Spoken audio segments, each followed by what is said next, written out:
muy buenas tardes, ¿cómo están?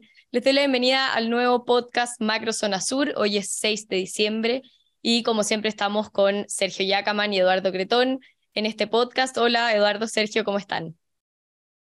Muy buenas tardes, muchas gracias Daniela, muy bien, muy contento.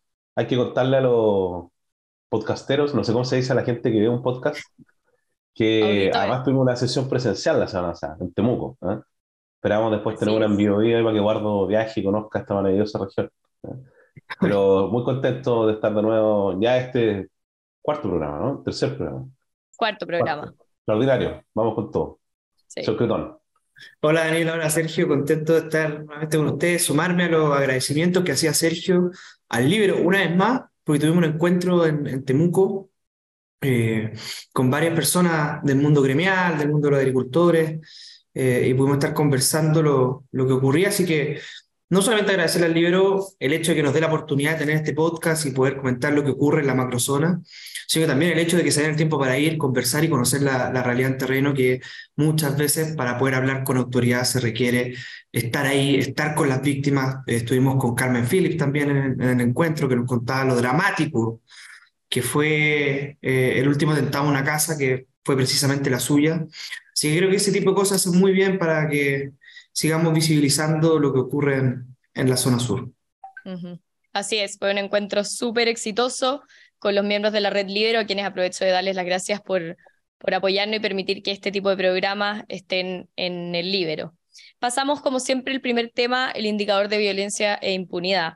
Ya llevamos 2 meses y el lunes sacamos el consolidado de noviembre, que registró 59 ataques, 80 víctimas, y la semana con más ataques del mes fue la de la visita del presidente Boric a la Araucanía, que tuvo 26 ataques, mismo número que se registró durante todo octubre. Entonces vemos que los ataques están al alza, pero hay un dato que nos han dicho desde la zona, que es que desde que detuvieron a Pelentaro Yaitul y a los otros cuatro personas que estaban con él, que hoy quedaron en prisión preventiva, los ataques han bajado. ¿Ustedes creen que puede haber alguna relación con los líderes de estas orgánicas y sus hijos con los ataques, Eduardo? No, absolutamente. O sea, yo creo que estamos cerrando el año.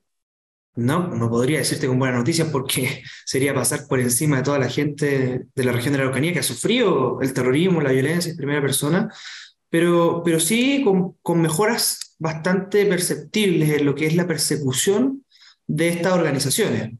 Lo que ha hecho se ha hecho en materia de ley de robo de madera, que ha permitido detener a varias personas, la mejor coordinación que tiene Carabineros. El otro día estuvimos ahí conversando con unos amigos que les tocó estar en el gobierno de Sebastián Piñera e implementar varias de estas cosas que hoy día están ocupando. Y era que muchas veces no había coordinación entre las policías, faltaba tecnología, y hoy día eso ha ido quedando atrás y hemos ido obteniendo mejores resultados, lo que significa que si uno compara este año con alguno otro, hemos tenido menos hechos de violencia y quiere decir que vamos por buen camino.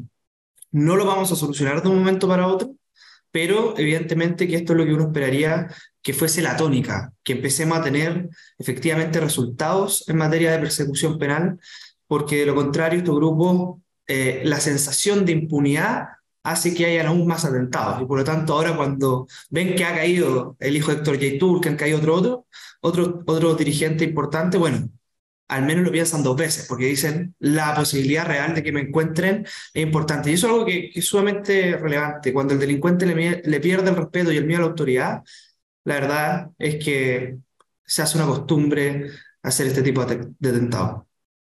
Ujú. Sergio, cuéntanos. No, no, yo Esperando el creo paso. que soy muy ordenado yo, ¿no? Además estoy como medio resfriado, así que se escucha como Darth Vader de repente mi respiración, pero no es Darth Vader, soy yo, ¿eh? Oye, no, lo que decía Eduardo, cuando se pierde el respeto a la autoridad, queda la escoba, ¿eh? Y yo quiero linkear con uno de los temas que vamos a hablar más adelante en detalle, ¿eh? Que tiene que ver con lo de la Universidad de Concepción. ¿Mm? En pleno estallido, en marzo del 2020, la Universidad de Concepción sufrió varios atentados. Y el rector eh, no quiso presentar querella, y hoy día, claro, uno ve todo lo que está pasando dentro de la Universidad de Concepción, que es terrible, ¿eh? Y yo creo que tiene directa relación con la frase que acaba de decir Eduardo. Cuando uno no ejerce la autoridad o cuando se pierde el respeto a la autoridad, queda lo que estamos viendo, y particularmente en este caso en la Universidad de Concepción, Y respecto al tema, al primer tema, yo quisiera principalmente hablar sobre el impacto que tuvo la visita del presidente. ¿Ah? Yo creo que la señal del aumento de atentados en esa semana es una clara demostración de la vocación terrorista que tienen estos grupos, de alejarse al Estado, de destruir el Estado, de evitar que el Estado opere en los territorios. Entonces, la visita del presidente uno puede estar de acuerdo o no con él, pero a mí me parece que es una buena señal de que el Estado esté presente. Y estos atentados no tienen que amedrentar al Estado, tienen que estar con mucha más fuerza, ¿eh? Con mucha más fuerza que estar presente el Estado. Ojalá fuera con más frecuencia el presidente a la región de la Araucanía y ojalá venga a la región del Biobío, ¿eh? Que no ha venido todavía, y también una región que por primera vez está teniendo atentados en la provincia de Concepción, y eso es algo grave que ojalá el gobierno lo pueda abordar rápidamente. Ujú. Así es, vamos a comentar el tema de la Universidad de Concepción en unos minutos, pero antes me quiero detener en un tema que en un reportaje publicó el Libero hace unos días sobre los diálogos del Plan Buen Vivir. Ya hemos escuchado bastante el Plan Buen Vivir y también de que estos diálogos que se están haciendo en la zona, de hecho la ministra del Interior, la ministra Toá, muchas veces habla de los diálogos cuando va al Congreso a defender una nueva prórroga del estado de excepción. Entonces el Libero pidió por transparencia cuáles eran efectivamente los diálogos que se estaban dando, a lo que respondieron que, bueno, en 177 días se han realizado 184 diálogos, pero no se sabe con quiénes ni dónde, y tampoco hay actas de esos diálogos. Entonces, yo les quería preguntar si ven que esto es una situación transparente, si creen también que el Plan Buen Vivir puede tener un buen camino, un buen final, porque hasta el momento yo los he escuchado a ustedes decirme que no ven que ha tenido muchos resultados. Ay, Sergio. yo siempre lo que he dicho es, una cosa es el plan Buen Vivir, otra cosa es la comisión que pidió el presidente. Yo creo que las comisiones, cuando se sientan actores transversales en las mesas, sirven. El problema es que, insisto, que ninguna comisión, ningún plan Buen Vivir va a solucionar el tema si es que no cerramos de una vez el tema de orden público y perseguimos a estos grupos terroristas con toda la ley y lo logramos erradicar, porque es una condición para el diálogo. Tú no puedes dialogar o pretender dialogar con quien te apunta con una pistola, ¿no? El que tarde o temprano mete la cabeza en la boca del león se lo terminan por comer y por lo tanto hay que saber bien con quién dialogar. Ahora, la falta de transparencia del Plan Buen Vivir es algo que yo creo que se agarró como maña en la Convención Constitucional. Yo fui miembro de la Comisión de Participación y Consulta al Pueblo Indígena. Y fíjate, Daniela, que hasta el día de hoy no sabemos en qué se gastó la plata de la consulta indígena. Se gastaron, sin mal, no recuerdo, como 300 millones de pesos en honorario. ¿A quién se le pagó? Yo esto lo denuncié, pedimos muchas veces por transparencia que se nos hiciera llegar a la TZ. Hasta el día de hoy no tuvimos respuesta. Hasta el último día que se cerró la convención yo leí este tema porque quería saber, bueno, quiénes son las personas que están trabajando en la consulta indígena.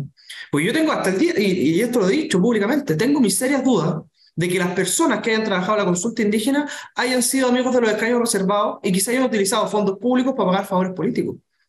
Y el segundo problema que tiene esto del Plan Buen Vivir no es solamente la falta de transparencia, que es, la verdad, eh, no hay palabras para poder describir la falta de transparencia y la poca prolijidad con lo que se hace, sino que hay un segundo problema, que tiene que ver con quién conversas. Porque la Convención Constitucional nos dice, no, vamos a hacer una consulta indígena, súper bonita, súper participativa. Oye, participó el 0,6% del padrón indígena. 9.000 personas. Estamos hablando de millones y millones de pesos que se gastaron. O sea, es una vergüenza. Y esas mismas malas prácticas de la Convención Constitucional hoy día la están aplicando en el Plan Buen Vivir. ¿Y qué es lo que hay de fondo? Lo que hay de fondo es que hay una montonera de activistas que utilizan la causa indígena para llenarse finalmente los bolsillos o para pagar Hay, favores políticos. hay muy relevante en el fondo.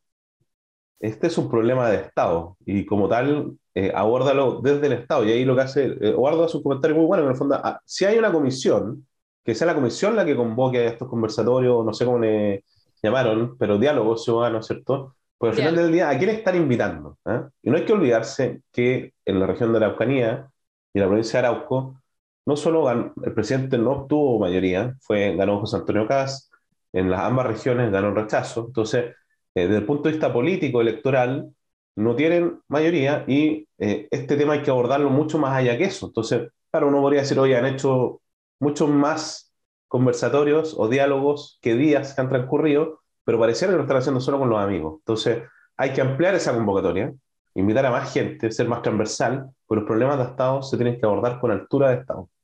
Ujú. Ustedes son de la zona y además tienen redes allá, o sea, uno de la Araucanía, otro del Biobío.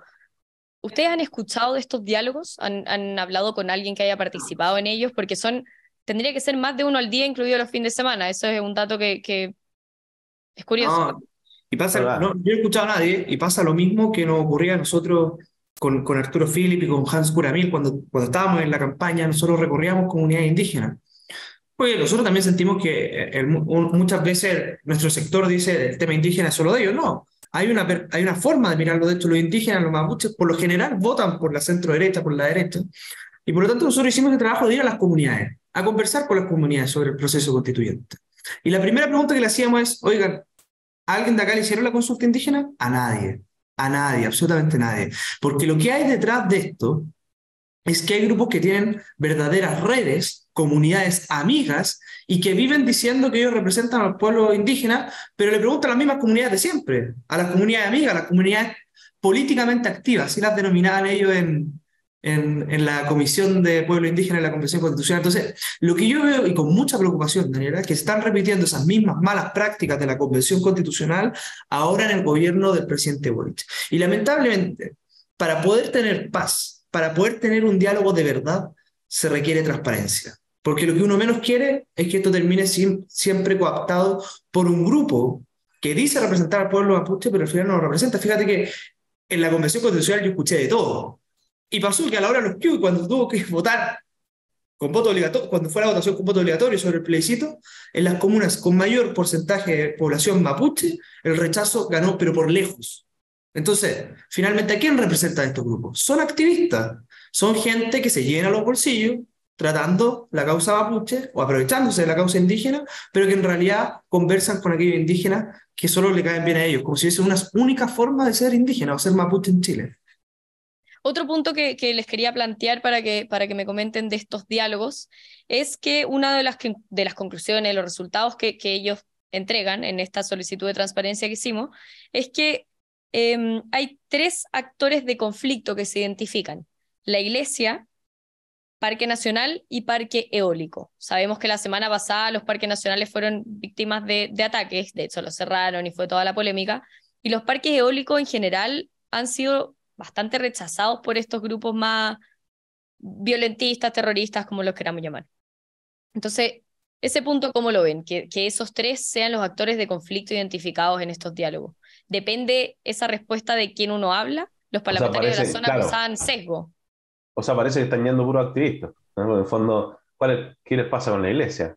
Ah, bueno, podría decir la iglesia, claro, hay un ex jesuita que está metido en los temas de violencia, pero la iglesia en general es más bien víctima, tú lo dijiste al principio. Los parques nacionales son víctimas, los parques eólicos también. Entonces, si los complica a ellos, los que están participando, pareciera ser que quienes han participado de los diálogos son parte de quienes realizan los atentados, ¿no? Que queda como la duda, ¿no?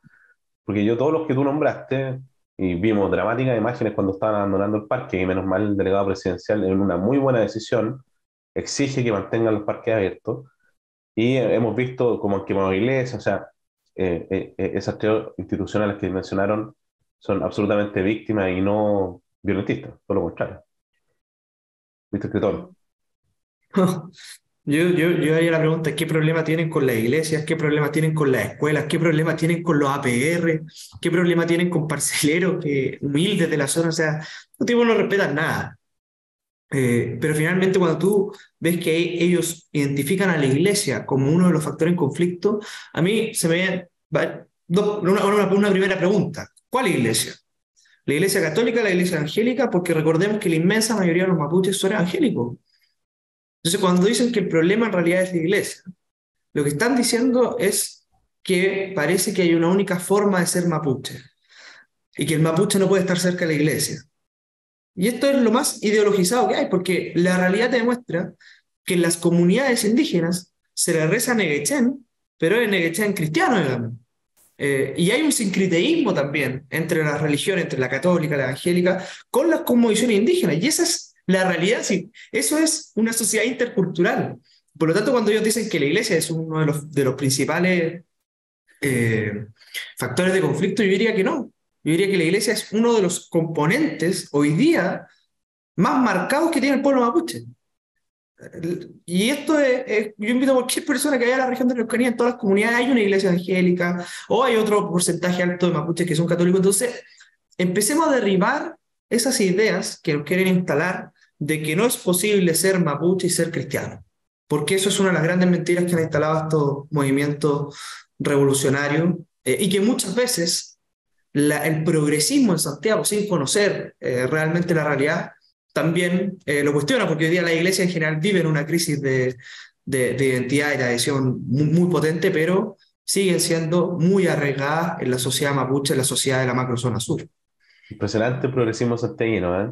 Molde Castro es un tremendo ejemplo que tiene miles de aplicabilidades en la vida diaria de la gente que vive en el sur. Pero yo quería comentar un dato histórico, que es un dato, no hago un juicio, o si lo hago, no, solo lo hago comentar, que cuando Héctor Yaitul estuvo preso la primera vez y fue dado como en libertad, fue porque consiguió un empleo, tenía que tener trabajo, y consiguió un trabajo en el arzobispado de Concepción. Entonces, la iglesia es víctima, ciertamente, pero además ha sido piadosa, por decirlo de alguna manera, en colaborar, ¿cierto?, cuando Héctor Yaitul necesitaba salir de la cárcel, ¿no? Entonces, pongo ese dato, además, a propósito de la conversación. Si más encima le dicen que es como los que lo violentan, me sorprende, pues yo tengo una concepción absolutamente distinta. Ujú. Pasamos ahora No, al último tema que anticipamos. Eduardo, ¿querías comentar algo más? no, que siempre lo comentamos con Sergio Yacaman fuera de cámara, digamos, pero también no hay que olvidar que si bien la iglesia está muy arraigada, también hay gente de la iglesia que ha ido a instalar o a evangelizar en la macrozona sur con la famosa teoría de la liberación. Y ahí tenemos el caso de este ex jesuita, García Huidobro, que ha ido básicamente a predicar la teoría de la liberación, la teología de la liberación, digamos, y eso evidentemente que hace que las comunidades finalmente terminen creyendo, avalando la violencia como un camino para lograr soluciones. O sea, él fue a evangelizar y salió evangelizado. Yo creo que se olvidó de Cristo. Ahora está hablando de cualquier otra cosa, porque es uno de los que permanentemente está disparando al cuartel de Quiquico de Carabineros. Entonces, él tiene un rol ya alejado de lo que fue su vocación, absolutamente. Ujú. Bueno, como les comentaba, pasando al último tema, que fue lo que anticipamos antes de la Universidad de Concepción, te quiero preguntar, Sergio, ¿cuál es tu diagnóstico de lo que está pasando en la universidad, siendo que vimos la semana pasada peleas con cuchillos, con palos, una mujer encañonada? ¿Qué está pasando en la Universidad de Concepción? ¿Por qué la violencia se ha tomado así ese campus? O sea, que yo creo que la violencia se ha tomado las calles de varios lugares, no solamente la Universidad de Concepción. La Universidad de Concepción tiene la virtud, que es un campus abierto, que es una definición, la universidad tiene 103 años, histórica, ¿no? Que está al servicio de la comunidad y permanentemente familias van a pasear con sus hijos. Recientemente hubo un festival de innovación social, hace poco, el fin de semana, y lamentablemente lo que ocurre en la sociedad está pasando en la universidad. Y yo creo que particularmente tiene que ver con lo que comentaba Eduardo hace un rato, que si la autoridad universitaria, que es el rector, estuvo en contra de presentar querellas para quienes destruyeron la universidad a propósito del estallido, claramente la señal es muy mala, ¿no? Es casi como que uno ve un cierto coqueteo del rector en particular o de la universidad con los violentistas, y eso creo que es una muy mala señal que está teniendo consecuencias graves, ¿no? Como las que vimos recientemente con las personas acuchilladas. Yo vi una imagen terrible de una persona apuntalando a otro con una pistola. O sea, eso yo creo que es grave, además encima a plena luz del día, familias que van a pasear todos los días. O sea, yo creo que lo que está pasando es gravísimo y me parece una muy buena decisión. Hoy día anunciaron el rector con el alcalde de Concepción y otras autoridades que van a permitir las rondas de carabineros dentro de la universidad. Yo creo que una decisión correcta, va en la línea correcta, pero creo que es necesario que la autoridad universitaria dé señales más claras, ¿no? Particularmente en el tema de las querellas, y sean más activos para evitar ese tipo de situaciones. Oye, yo ahí muy breve, creo que lo que ocurre en la Universidad de Concepción es reflejo de lo que está ocurriendo en todo el país. O sea, el Instituto Nacional lo hicieron, no voy a decir garato, pero lo reventaron, digamos. Y yo creo que eso tiene que ver con una situación sumamente compleja que está viviendo Chile hoy día, que tiene que ver con la falta de sentido. No lo digo en una palabra, como en la religiosidad del concepto, sino que hoy día hay falta de sentido en general en la sociedad. Fíjate que esta semana, Daniela, nos enteramos de una noticia terrible para la región de la Araucanía. 2.000 jóvenes se trataron de suicidar solo este año en la región de la Araucanía. 2.000 jóvenes. O sea, es una situación bastante lamentable. Y uno de los elementos que le da sentido a la comunidad, o sentido de pertenencia, sentido a la vida, digamos, tiene que ver con la autoridad. Y cuando tú pierdes el respeto por la autoridad, creo que finalmente también estás perdiendo uno de los elementos que le da sentido a la comunidad y se empiezan a generar situaciones como esta donde día a día se comienza a validar la violencia como método de acción política. Yo hago un llamado a volver a recuperar el respeto a la autoridad, pero no por una cosa simplemente que la autoridad se tenga que entender a palo. La autoridad evidentemente que tiene que ser uso de la fuerza, pero la autoridad también tiene otra dimensión, que es la dimensión de darle sentido a la comunidad, de ser ejemplo y de valorar la autoridad porque nos permite a todos vivir en orden, vivir en paz y vivir en tranquilidad. Oye, yo aprovecho ese llamado, Eduardo, justamente por la Universidad de Concepción. Si hay una marca instalada en la región del Biobío, y particularmente en la provincia de Concepción, es la Universidad de Concepción. Y hay que tomársela muy en serio. Y a quienes son parte de esa comunidad, profesores, académicos, estudiantes, tómense muy en serio la universidad. Yo sé que prontamente van a hacer una revisión, reformulación de los estatutos. Hay que estar muy atentos porque ya conocemos la mano de la actual autoridad universitaria. Por lo tanto, hay que tener ojo de que los cambios que se hagan no generen cambios tan profundos o sean cambios que no queremos, ¿no? Entonces, hacer un llamado a que sean muy activos los miembros de la comunidad universitaria de la Universidad de Concepción para estar atentos y evitar que esa universidad siga por este camino que, a mi parecer, es el equivocado. No sigamos matando la educación pública, aunque le duela a los que creen que la Universidad de Concepción no es una universidad pública por no ser estatal. La Convención Constitucional, de hecho, no quiso sesionar ahí porque no era una universidad estatal. Pero además Pero porque cuidemos la educación pública. le habían pedido algo al rector, porque solo iban a sesionar ahí si es que levantaba las querellas, lo trataban de manipular, y menos mal fue en ese caso muy decidido, ¿no? Yo creo que Jaime Baza fue el que trató de hacer eso, ¿no? Y ahí hay una polémica ahora en Twitter entre la Paulina Astroza, que es una excelente académica de la universidad, con Jaime Baza por este punto en particular, ¿no? Es cierto. Bien, Sergio, Eduardo y a todos nuestros auditores quienes nos están viendo, muchísimas gracias y nos vemos el próximo martes en un nuevo podcast Macro Zona Sur. Que estén muy Muchas bien. gracias, Daniela. Chao, Bien. Eduardo. Chao, chao. El Líbero, la realidad como no la habías visto.